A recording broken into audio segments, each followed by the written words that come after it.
I've reviewed Far Cry 5 in the past, so now it's time to take a look at its 3 DLCs. I will review them in the order in which I have played them, so let's begin with Hours of Darkness. This DLC takes you to the war in Vietnam and offers a small map for open exploration.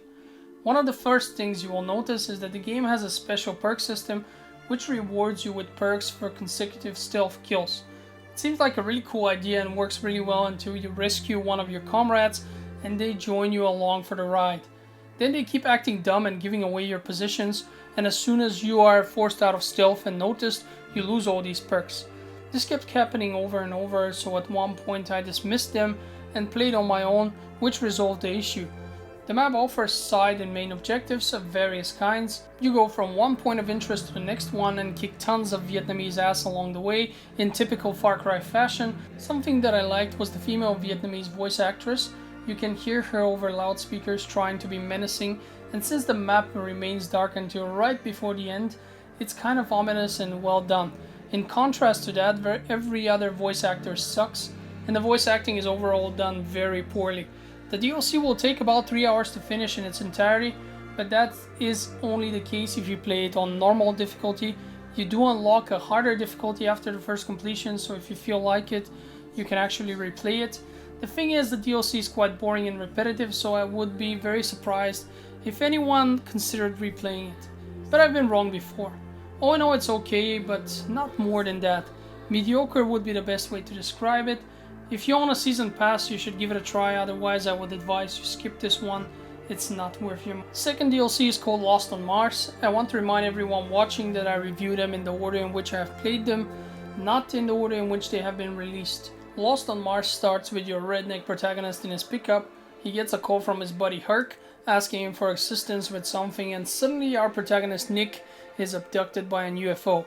After that, you find yourself on Mars. Your buddy is just a flying head, and it turns out that the aliens on Mars want to assault Earth, and your buddy was selected by an AI as the champion of our planet, who is supposed to assist in restoring the forces of the AI and therefore defeating the local aliens, which would in turn protect the planet from invasion. But since your buddy is basically an idiot, he got himself almost killed, and now here you are fixing his mess. The story is stupid, and so is everything else, but that is by design. The DLC does several things right, but above all it offers excellent humor. I don't remember the last time I laughed so much in a full game, let alone while playing a DLC of any kind.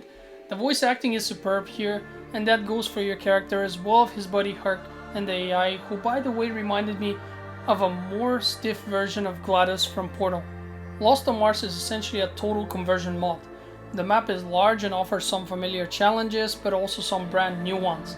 The weapons are all unique, the setting and humor remind me of Borderlands, there are upgrades to be had, and it's a very long DLC as well. The only downside is that it follows the old ways of Ubisoft games, where you have lots of repetitive tasks to do. However, those are padded by the aforementioned great voice acting and many jokes.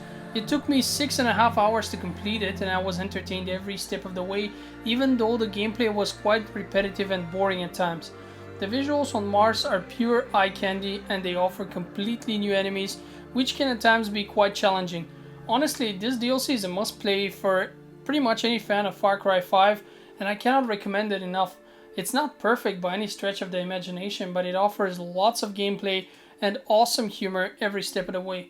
I was not expecting to enjoy it nearly as much as I did, and considering that I have played full price games that lasted a shorter time than Lost on Mars, I'd say it's worth its money.